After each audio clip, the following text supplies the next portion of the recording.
बड़ी खबर आपको बता देते हैं। अटारी पार एनकाउंटर से जुड़ी एक बड़ी खबर आ रही है। गैंगस्टर पाकिस्तान की सीमा में भागने की कोशिश कर रहे हैं।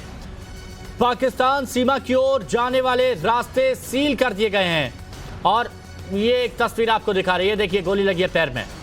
बीएसएफ को भी अलर्ट पर रहने को कह दिया गया है क्योंकि ये भागने की कोशिश कर रहे हैं। उन सभी रास्तों को सील कर दिया गया है जो पाकिस्तान की सीमा की ओर जाते हैं। और यहां आप देखेंगे तो वो शख्स जिसके पैर में गोली लगी है,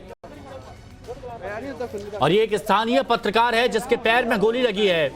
ये तस्वीर जो आप देख रहे हैं यहाँ पर, एक स्थानीय पत्रकार है, क्षेत्रीय पत्रकार, जिसके पैर में गोली लगी है एनकाउंटर के दौरान। आप समझिए कि कैसे ताबड़तोड़ वहां पर फायरिंग हो रही थी। इन तस्वीरों को देखकर आप अंदाजा लगाइए।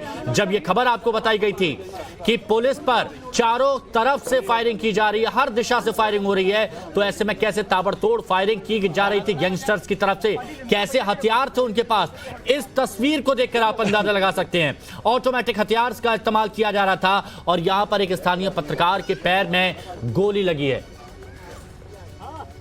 फिलहाल पाकिस्तान की सीमा की ओर भागने की कोशिश कर रहे हैं गैंगस्टर्स, लेकिन बीएसएफ, सीमा सुरक्षा बल, बॉर्डर सिक्योरिटी फोर्स को अलर्ट पर रहने को कह दिया है और इसके साथ ही हर वो रास्ता सील कर दिया है जो पाकिस्तान की सीमा की ओर जाता है।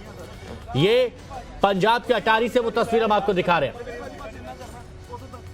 अटारी के नाम आपने कई बार सुना होगा और वही ये जगह है जो पाकिस्तान से महज 10 से 12 किलोमीटर की दूरी पर है और यहां पर यह एनकाउंटर जारी है।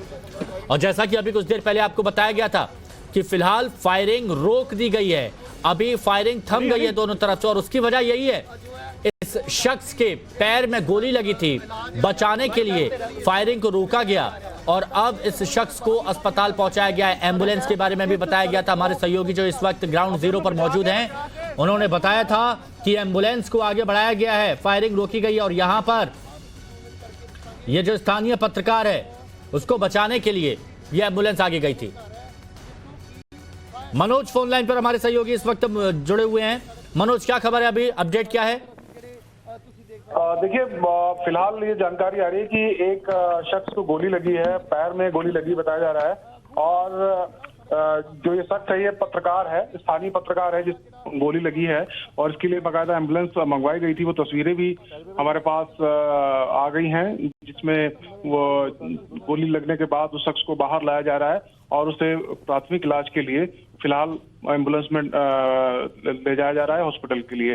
तो फिलहाल गोलीबारी रुकी हुई है, करीब 2.5 से 3 घंटे तक मुठभेड़ चली है और फिलहाल पुलिस आकलन करने में लगी हुई है कि जैसी कि सूचनाएं आ रही थी कि एक जो शूटर था उसको ढेर कर दिया गया है जबकि दूसरा जख्मी हुआ है। तो पुलिस उस हवेली में जहां पर पुराना घर बताया जा रहा है उसके अंदर इंटर होने का प्रयास फिलहाल कर रही है। जी, लेकिन किस तरह की रणनीति अपनाई जा रही है? क्योंकि देखिए मनोज, बहुत ज्यादा जरूरी यहां पर यह हो जाता है कि पाकिस्तान से 10 किलोमीटर की दूरी पर है। यह भी खबर है कि वो पाकिस्तान की सीमा की ओर भागने की कोशिश कर रहे हैं, रास्ते वहां पर ब्लॉक कर दिए गए हैं।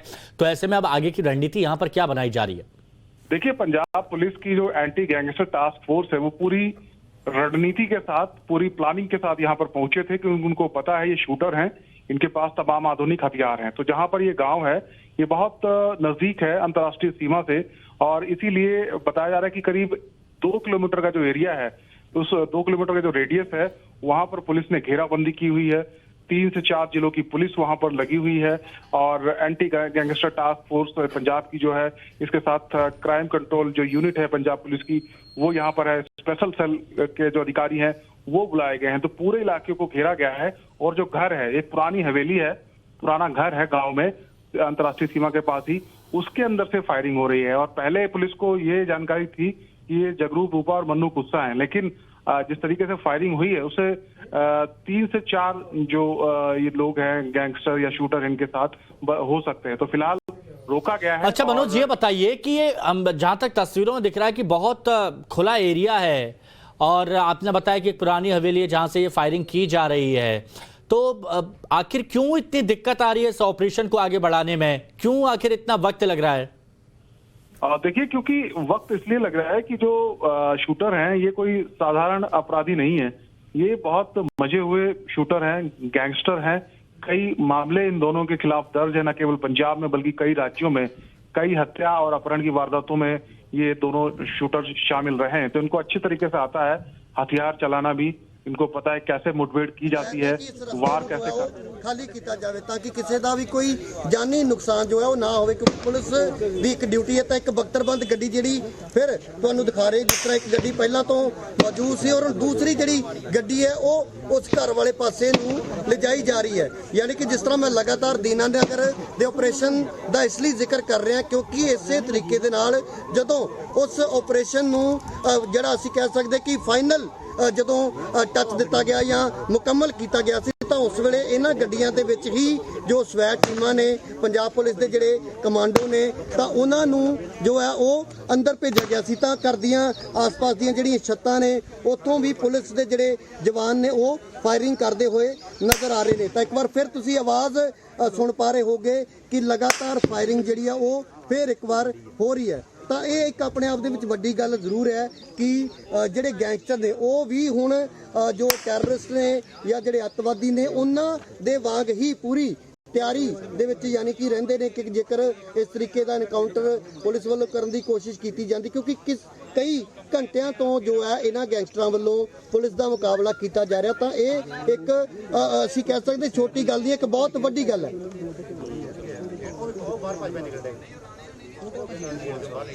ਇਹ ਤੁਸੀਂ ਵੇਖ ਸਕਦੇ ਹੋ ਕਿ ਬਖਤਰਬੰਦ ਗੱਡੀਆਂ ਜਿਹੜੀਆਂ ਨੇ ਇੱਥੇ ਪਹੁੰਚ ਚੁੱਕੀਆਂ ਨੇ। ਤਾਂ ਇਹਦੇ ਨਾਲ ਜਿਹੜਾ ਹੈ ਹੁਣ ਲਾਜ਼ਮੀ ਤੌਰ ਤੇ ਇਹਨਾਂ ਦੇ ਕੋਲ ਆਧੁਨਿਕ ਹਥਿਆਰ ਨੇ ਔਰ ਜਿਸ ਤਰੀਕੇ ਦੇ ਹਥਿਆਰ ਪੁਲਿਸ ਦੇ ਕੋਲ ਨੇ, ਤਾਂ ਜੇਕਰ ਅਸੀਂ ਜਦੋਂ ਅਸੀਂ ਮੁਕਾਬਲਾ ਸ਼ਬਦ ਵਰਤਦੇ ਤਾਂ ਮੁਕਾਬਲਾ ਇਸੇ ਨੂੰ ਕਿਹਾ ਜਾਂਦਾ ਕਿ ਜੇਕਰ ਤੁਸੀਂ ਆਪਣਾ ਜਿਹੜਾ ਤੁਹਾਡੇ ਸਾਹਮਣੇ ਮੈਦਾਨ ਦੇ ਵਿੱਚ ਕੋਈ ਪਹਿਲਵਾਨ ਹੈ ਜਾਂ ਕੋਈ ਖਿਡਾਰੀ ਹੈ ਤਾਂ ਜੇਕਰ ਉਸ ਦਾ ਮੁਕਾਬਲਾ ਤੁਸੀਂ ਤਾਂ ਹੀ ਕਰ ਸਕਦੇ ਹੋ ਜੇਕਰ ਤੁਸੀਂ ਉਸ ਦੇ ਬਰਾਬਰ ਤੁਹਾਡੇ ਕੋਲ ਤਾਕਤ ਹੈ। ਤਾਂ ਇਸ ਕਰਕੇ ਹੀ ਇਹ ਜਿਹੜਾ ਐਨਕਾਊਂਟਰ ਹੈ ਇਸ ਦਾ ਮਤਲਬ ਹੈ ਕਿ ਇਹਨਾਂ ਜਿਹੜੇ ਜਿਨ੍ਹਾਂ ਨੂੰ ਅਸੀਂ ਗੈਂਗਸਟਰ ਸ਼ਬਦ ਜਿਨ੍ਹਾਂ ਦੇ ਲਈ ਵਰਤ ਰਹੇ ਹਾਂ ਜਾਂ ਬਦਮਾਸ਼ ਜਿਹੜੇ ਇਸ ਵੇਲੇ ਕੋਠੀ ਦੇ ਅੰਦਰ ਜਾਂ ਇਸ ਘਰ ਦੇ ਖਾਲੀ ਘਰ ਦੱਸਿਆ ਜਾ ਰਿਹਾ ਜਿੱਥੇ ਇਹ ਮੌਜੂਦ ਨੇ, ਤਾਂ ਉਹਨਾਂ ਵੱਲੋਂ ਲਾਜ਼ਮੀ ਤੌਰ ਤੇ ਜਿਹੜੇ ਹਥਿਆਰ ਪਹੁੰਚੇ ਨੇ ਉਹ ਆਖਿਰਕਾਰ ਕਿੱਥੋਂ ਉਹਨਾਂ ਹਥਿਆਰਾਂ ਦੀ ਸਪਲਾਈ ਕੀਤੀ ਗਈ, ਉਹ ਹਥਿਆਰ ਇਹਨਾਂ ਤੱਕ ਕਿੱਦਾਂ ਆਏ, ਇਹ ਇੱਕ ਵੱਡਾ ਜਾਂਚ ਦਾ ਵੀ ਵਿਸ਼ਾ ਔਰ ਇੱਕ ਚਿੰਤਾ ਵਾਲੀ ਗੱਲ ਵੀ ਜ਼ਰੂਰ ਹੈ। ਪਰ ਲਗਾਤਾਰ ਪੁਲਿਸ ਦੀਆਂ ਵੱਖ-ਵੱਖ ਟੀਮਾਂ ਔਰ ਕਈ ਜ਼ਿਲ੍ਹਿਆਂ ਦੀ ਅਸੀਂ ਕਹਿ ਸਕਦੇ ਹਾਂ, ਤਰਨਤਾਰਨ ਤੋਂ ਇਲਾਵਾ ਅੰਮ੍ਰਿਤਸਰ ਦਿਹਾਤੀ ਦੀ ਪੁਲਿਸ ਹੈ,